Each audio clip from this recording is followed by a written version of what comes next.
Posebej kritičen do dela prvega nadzornika Martina Brataniča je bil kljub isti strankarski pripadnosti Jože Reven. Dejal je, da zaradi načina, kako je vse potekalo, pismo iz Francije pa da zanj nima nobene tehnične vrednosti.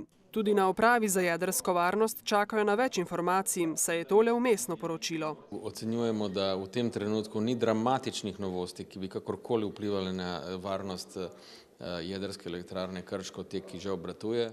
Z nadgradnjo varnostnih sistemov je po oceni mednarodne agencije ta elektrarna med najvarnejšimi na svetu, za kar gre zasluga tudi Novšaku, njegovemu znanju in odnosu do jedrske varnosti, je poudaril Rožman.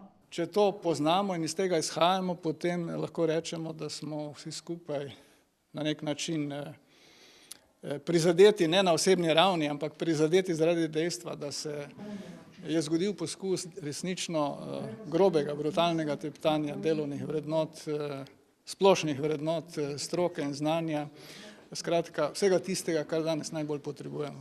Novšaku se zdi pomembno, da se je resorni minister na tej seji seznanil z interesom lokalnega prebivalstva po visoki stopnji jedrske varnosti, po visoki stopnji odnosa strokovnih ljudi do jedrske varnosti in tudi pristojnih inštitucij na tem področju.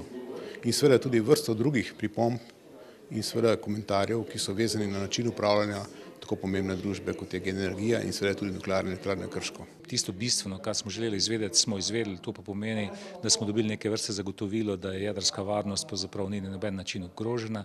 Bratanič in nekdanji minister Andrej Vizjak sta z obtožbami, da Gen ustvarja premalo dobička in premalo vlaga, na izredni seji občinskega sveta ostala osamljena.